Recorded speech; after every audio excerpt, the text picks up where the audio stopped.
Assalamualaikum warahmatullahi wabarakatuh.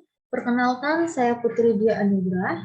Kali ini saya akan mempresentasikan tugas akhir saya yang berjudul Analisis Perencanaan Anggaran dan Realisasi Anggaran pada Pengadilan Tinggi Agama Kota Padang tahun 2020. Yang akan saya presentasikan ini adalah bab 1 dan bab 2.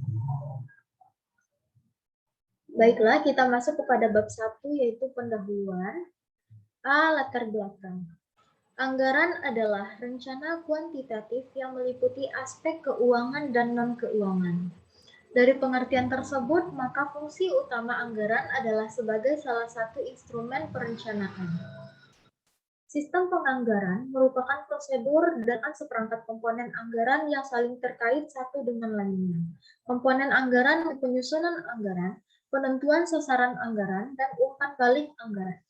Anggaran merupakan kegiatan mengenai apa yang diharapkan, direncanakan, atau diperkirakan terjadi dalam periode tertentu pada masa yang akan datang. Menurut Keynes 1979, anggaran juga merupakan alat bagi manajer tingkat atas untuk mengendalikan, mengkoordinasikan, mengkomunikasikan, mengevaluasi kinerja, dan memotivasi manajer bagian bawahnya. Dalam anggaran organisasi sektor publik, anggaran mencakup rencana-rencana tentang berapa biaya atas rencana yang dibuat dan seberapa besar cara memperoleh uang untuk mendanai rencana tersebut.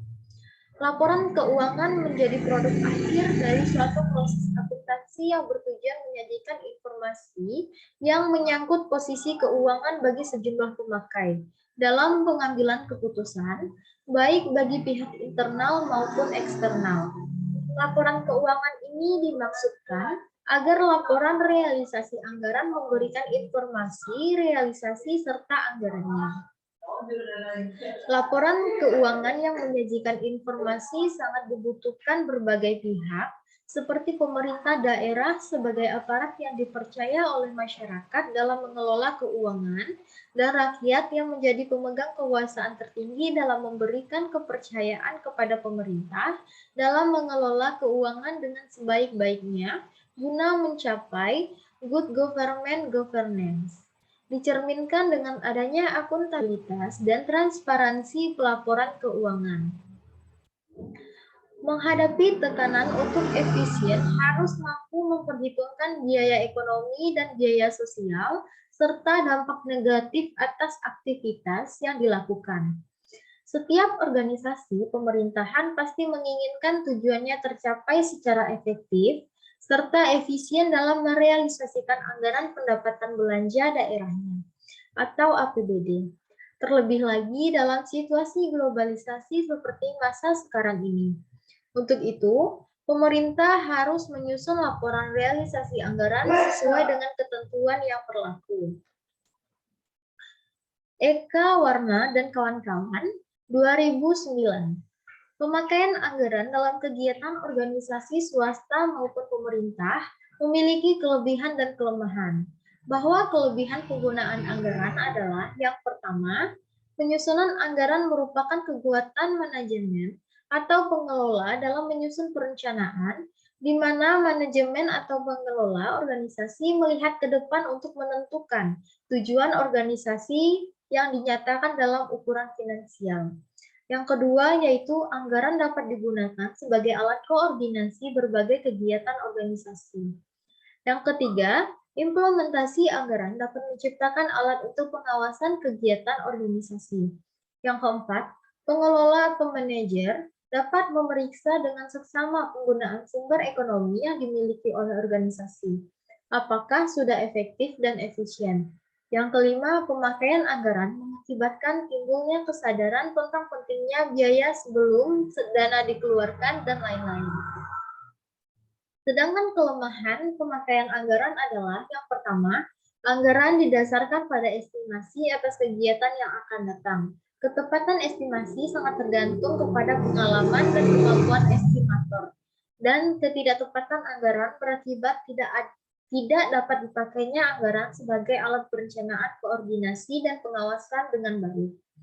Yang kedua yaitu anggaran harus disesuaikan dengan perubahan kondisi dan asumsi. Yang ketiga, anggaran dapat dipakai sebagai alat oleh manajemen atau pengelola organisasi apabila semua pihak secara terus-menerus berusaha berkoordinasi dan bertanggung jawab atas tercapainya tujuan yang telah ditentukan di dalam anggaran.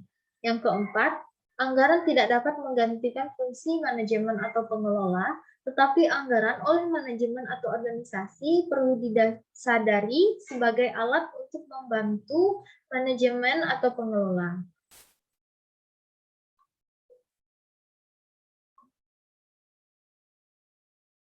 Permendagri nomor 56 tahun 2007 mendefinisikan bahwa keuangan daerah adalah semua hak dan kewajiban daerah dalam rangka penyelenggaraan pemerintahan daerah yang dapat dinilai dengan uang, termasuk di dalamnya segala bentuk kekayaan yang berhubungan dengan hak dan kewajiban daerah tersebut.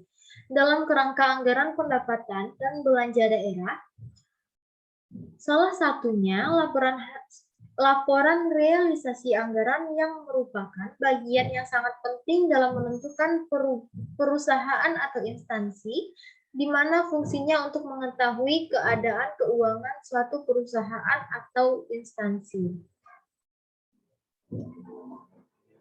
Pada dasarnya, anggaran sebagai alat perencanaan mengindikasikan target yang harus dicapai oleh pemerintah dalam melaporkan semua kegiatan keuangannya.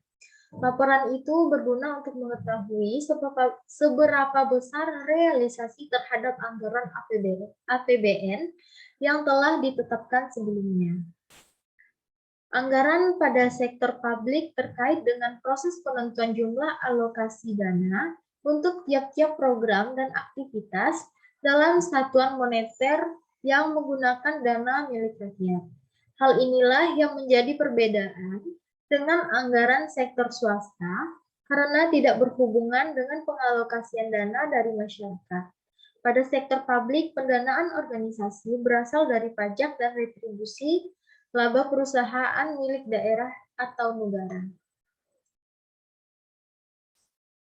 Dalam melaksanakan anggaran dan menilai sendiri tentang pencapaian anggaran yang telah ditetapkan, maka semakin baik kinerjanya.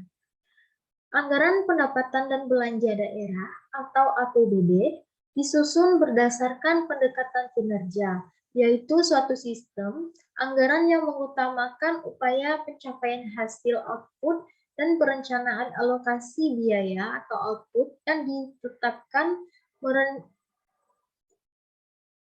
Anggaran pendapatan belanja daerah atau APBD tujuannya adalah untuk meningkatkan pelayanan publik dan memajukan perekonomian daerah, serta meningkatkan efisien dan efektivitas dalam penyelenggaraan otonomi daerah.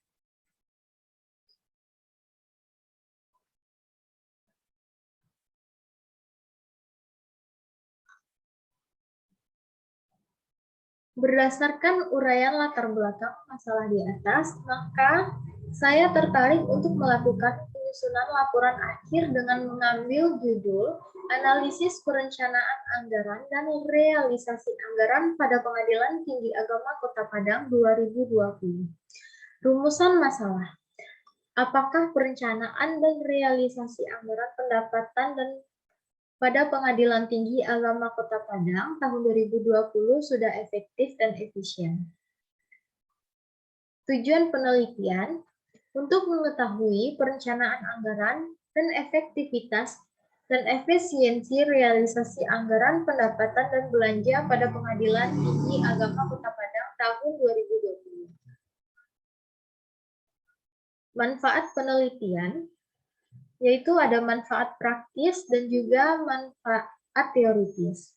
Untuk manfaat praktisnya bagi penulis, tambahan pengetahuan mengenai hal-hal penting menyangkut perencanaan dan realisasi anggaran pendapatan dan belanja pada Pengadilan Tinggi Agama Kota Padang tahun 2020 serta merupakan syarat dalam menempuh ujian tugas akhir di Universitas Negeri Padang. Bagi instansi dapat menjadi bahan informasi dan sebagai tambahan bahan referensi juga perbaikan kinerja keuangan pada badan pengelola keuangan daerah di masa yang akan datang.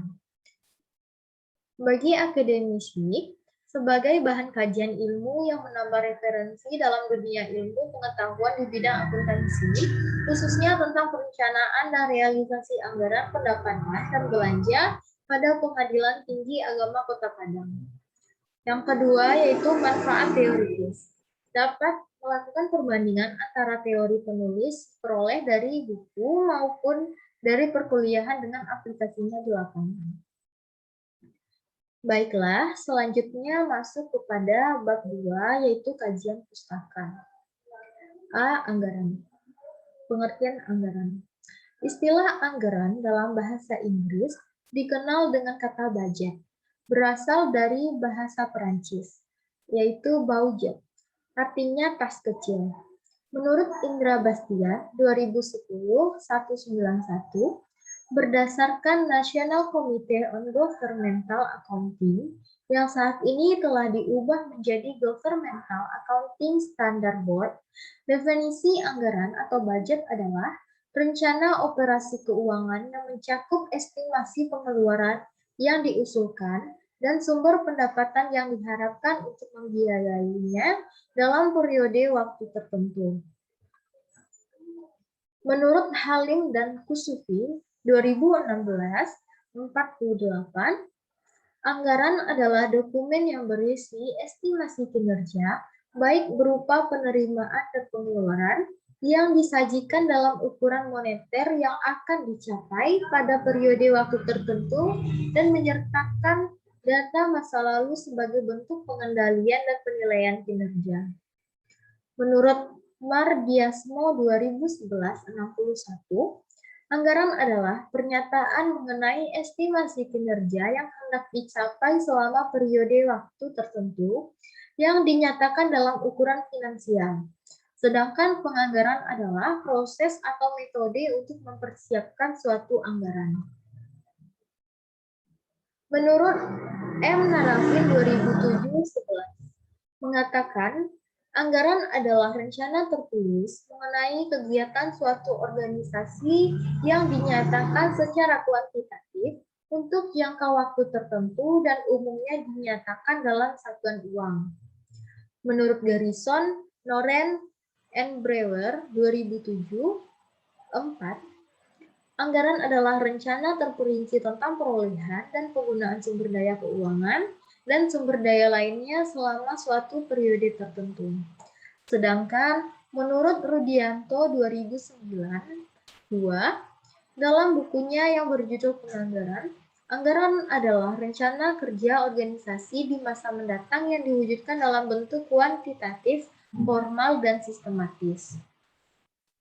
Maka, dari pengertian di atas dapat disimpulkan bahwa anggaran atau budget merupakan rencana operasi keuangan suatu organisasi yang diwujudkan dalam bentuk finansial dan disusun secara sistematis untuk periode waktu tertentu yang mencakup estimasi pengeluaran dan diusulkan dalam sumber pendapatan yang akan digunakan untuk membiayai pengeluaran tersebut. Selanjutnya, masuk kepada karakteristik anggaran.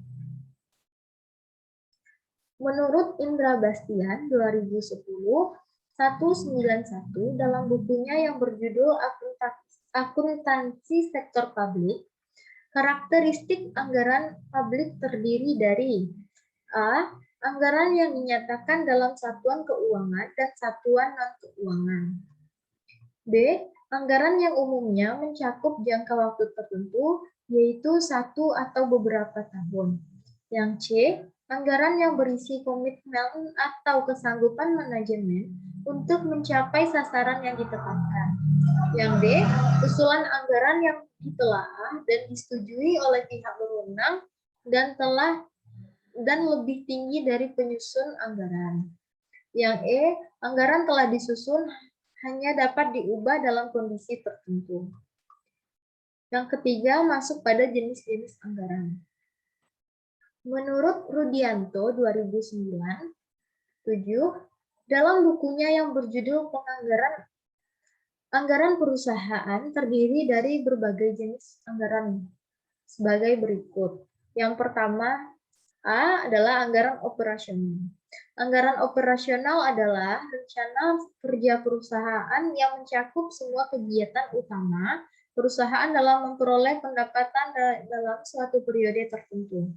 Karena itu, anggaran operasional mencakup anggaran pendapatan, anggaran biaya tenaga, yang dimana anggaran biaya juga dibagi menjadi anggaran biaya tenaga kerja langsung, anggaran biaya overhead, dan anggaran biaya pemasaran. Anggaran biaya administrasi dan umum. Yang ketiga ada anggaran laba. Anggaran laba adalah besarnya laba yang ingin diperoleh perusahaan di dalam suatu periode tertentu di masa mendatang. Anggaran laba sebenarnya merupakan gabungan dari anggaran pendapatan dan anggaran biaya. Baiklah, masuk ke yang B, yaitu anggaran keuangan. Anggaran keuangan adalah anggaran yang berkaitan dengan rencana pendukung aktivitas operasi perusahaan. Anggaran ini tidak berkaitan langsung dengan aktivitas perusahaan untuk menghasilkan dan menjual produk perusahaan. Anggaran ini merupakan pendukung upaya perusahaan untuk menghasilkan dan menjual produk perusahaan. Anggaran keuangan mencakup beberapa jenis anggaran, yaitu yang pertama anggaran investasi, yaitu rencana perusahaan untuk membeli barang-barang modal dan barang-barang yang dapat digunakan untuk menghasilkan produk perusahaan di masa mendatang dalam jangka panjang, seperti pembelian dan pembangunan gedung kantor, bangunan pabrik, pembelian mesin, pembelian tanah, dan sebagainya. Yang kedua ada anggaran kas, yaitu rencana aktivitas penerimaan dan pengeluaran kas perusahaan di dalam suatu periode tertentu, beserta penjelasan dan sumber-sumber penerimaan dan pengeluaran kas tersebut. Proyeksi neraca, yang ketiga ada proyeksi neraca, yaitu kondisi keuangan yang diinginkan perusahaan di dalam suatu periode tertentu di masa mendatang. Berarti dalam proyeksi neraca tersebut mencakup jumlah harta yang ingin dimiliki perusahaan beserta kewajiban-kewajiban yang harus diselesaikan perusahaan di masa yang akan mendatang. Sedangkan menurut Dedi Nordiawan 2010-71 dalam bukunya Akuntansi Sektor Publik, jenis-jenis anggaran adalah sebagai berikut. Yang pertama adalah anggaran operasional dan anggaran modal atau current phase capital budget. Berdasarkan jenis aktivitasnya, anggaran dibagi menjadi anggaran operasional dan anggaran modal. Anggaran operasional digunakan untuk merencanakan kebutuhan dalam menjalankan operasi sehari-hari dalam kurun waktu 1 tahun. Anggaran operasional ini juga dikelompokkan sebagai pengeluaran pendapatan atau revenue expenditure, yaitu jenis pengeluaran yang bersifat rutin dan jumlahnya kecil, serta tidak menambah fungsi suatu aset. Anggaran modal atau capital budget menunjukkan rencana kerja jangka panjang dalam pembelanjaan dan aktivitas tetap seperti gedung, peralatan, kendaraan, perabotan, dan sebagainya. Belanja modal adalah pengeluaran yang manfaatnya cenderung melebihi 1 tahun anggaran dan akan menambah jumlah aset atau kekayaan organisasi sektor publik yang selanjutnya akan menambah anggaran operasional untuk biaya pemeliharaannya. Yang B adalah anggaran berdasarkan pengesahan atau tentative enacted budget. Berdasarkan status hukumnya, anggaran dibagi menjadi anggaran tentatif dan anggaran enacted. Yang pertama, anggaran tentatif, yaitu anggaran yang tidak memerlukan pengesahan dari lembaga legislatif karena kemunculannya yang dipicu oleh hal-hal yang tidak direncanakan sebelumnya. Yang kedua adalah anggaran enacted, adalah anggaran yang direncanakan, kemudian dibahas dan disetujui oleh lembaga legislatif. Yang C, yaitu anggaran dana umum vs anggaran dana khusus atau general vs special budget. Dana umum digunakan untuk membiayai kegiatan pemerintahan, yang bersifat umum dan sehari-hari.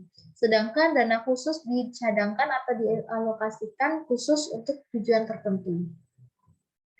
Yang D, anggaran tetap versus anggaran fleksibel atau fixed as flexible budget.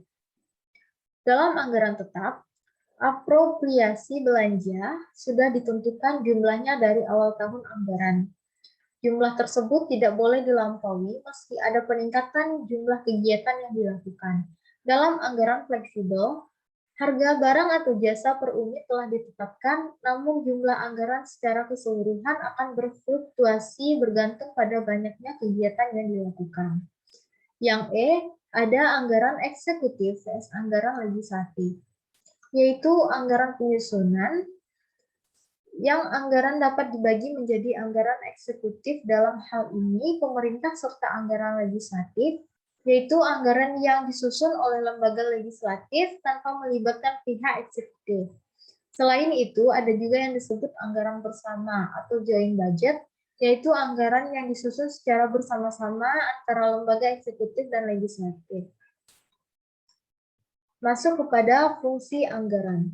Fungsi anggaran menurut Mardiasmo 2009-71 dalam buku Akuntansi Sektor Publik, anggaran sektor publik memiliki beberapa fungsi utama, yaitu yang pertama anggaran sebagai alat perencanaan atau planning tool.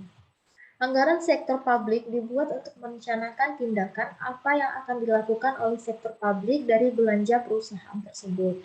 Yang B, ada anggaran sebagai alat pengendalian atau control tool. Anggaran sebagai instrumen pengendalian digunakan untuk menghindari adanya pengeluaran yang terlalu besar atau adanya penggunaan dana yang tidak semestinya dalam pengalokasian anggaran pada bidang lain yang bukan merupakan prioritas. Pengendalian anggaran publik dapat dilakukan melalui 4 cara, yaitu yang pertama, perbandingan kinerja aktual dengan kinerja yang dianggarkan. Yang kedua, menghitung selisih anggaran. Yang ketiga, menemukan penyebab dan dapat dikendalikan atau controllable dan tidak dapat dikendalikan atau uncontrollable atas suatu varians. Yang keempat, merevisi standar biaya atau target anggaran untuk tahun berikutnya. C, yaitu anggaran sebagai alat kebijakan fiskal atau fiscal tool. Anggaran sebagai alat kebijakan fiskal pemerintah digunakan untuk menstabilkan ekonomi dan mendorong pertumbuhan ekonomi. Melalui anggaran publik tersebut dapat diketahui arah kebijakan fiskal pemerintah sehingga dapat dilakukan prediksi estimasi ekonomi. Yang D, anggaran sebagai alat koordinasi dan komunikasi atau Coordination and Communication Tools. Anggaran publik merupakan alat koordinasi antar bagian dalam pemerintah. Anggaran publik yang disusun dengan baik mampu mendeteksi terjadinya inkonsistensi suatu unit kerja dalam mencapai tujuan organisasi. Anggaran harus dikomunikasikan ke seluruh bagian organisasi untuk dilaksanakan. Yang C, anggaran sebagai alat penilaian kinerja atau performance measurement tools. Anggaran merupakan wujud komitmen dari budget holder atau eksekutif kepada pemberi wewenang legislatif. Kinerja eksekutif akan dinilai berdasarkan pencapaian target anggaran dan efisiensi pelaksanaan anggaran. Kinerja manajer publik dinilai berdasarkan berapa hasil yang dicapai dikaitan dengan anggaran yang telah ditetapkan.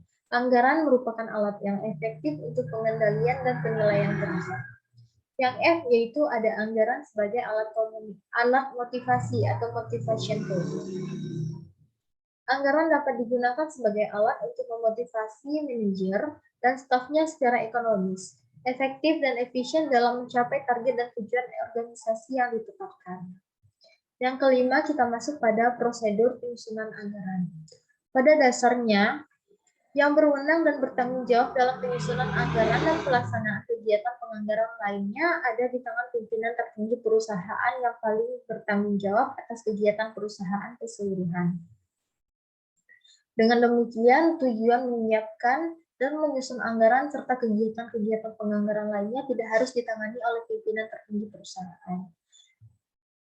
Navarin 2007-23 mengemukakan bahwa prosedur penyusunan anggaran terdiri dari beberapa tahap, yaitu sebagai berikut. Yang A, tahap penentuan pedoman perencanaan, yaitu tahap yang menentukan anggaran yang akan dibuat pada tahun yang akan datang. Anggaran disiapkan beberapa bulan sebelum tahun anggaran dimulai. Dengan demikian, anggaran dibuat dalam menggunakan pada awal tahun anggaran. Yang B, tahap persiapan anggaran, yaitu tahapan di mana manajer perusahaan terlebih dahulu menyusun ramalan penjualan atau forecast sale sebelum menyusun anggaran penjualan perusahaan, serta tahap tersebut selesai manajer keuangan untuk menyusun anggaran lainnya. Yang ketiga yaitu tahap penentuan anggaran. Tahap yang diadakannya rapat dari semua manajer beserta direksi dengan menteri rapat berupa perundingan mengenai penyusunan rencana akhir, setiap komponen anggaran, serta pengesahan dan pendiskusian anggaran.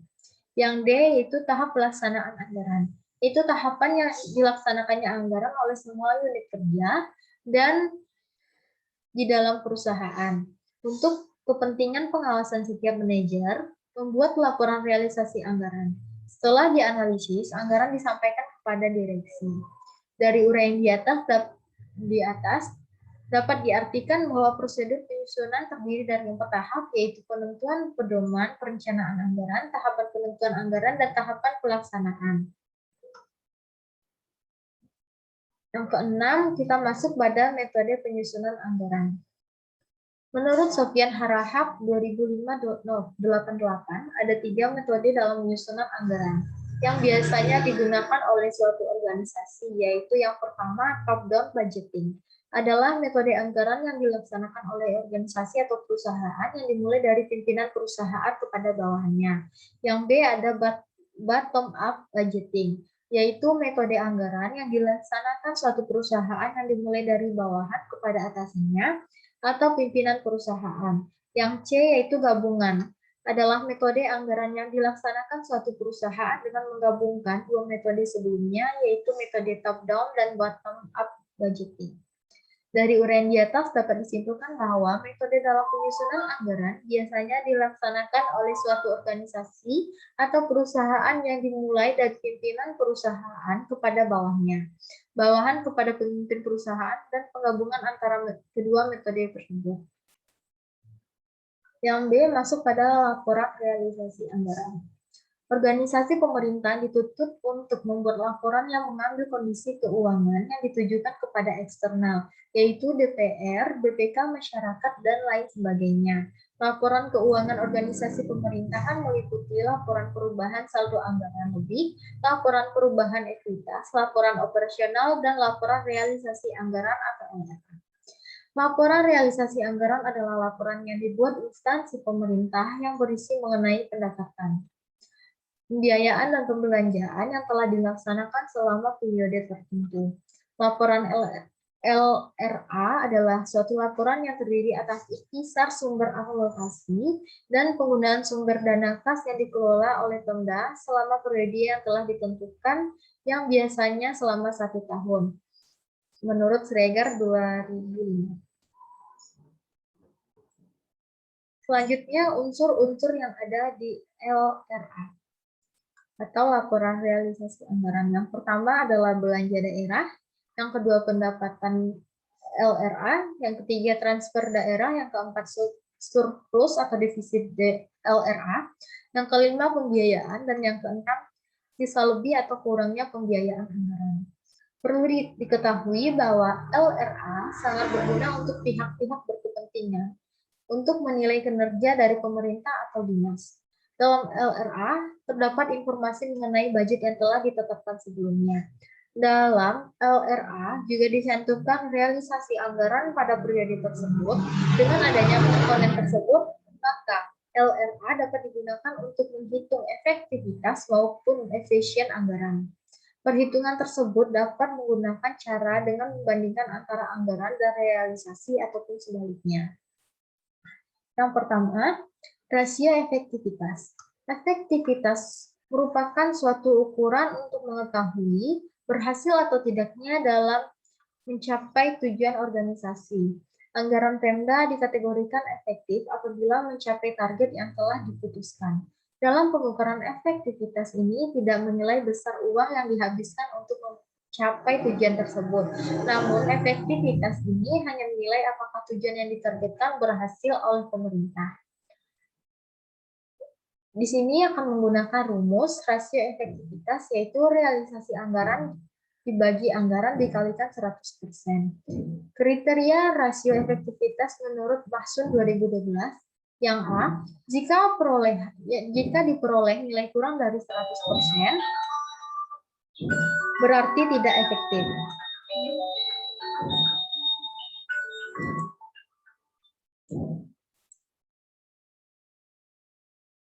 Yang B, jika diperoleh nilai sama dengan 100%, berarti efektivitas berimbang. Dan yang C, jika diperoleh nilai lebih dari 100%, maka berarti efektif. Yang kedua yaitu rasio efisiensi.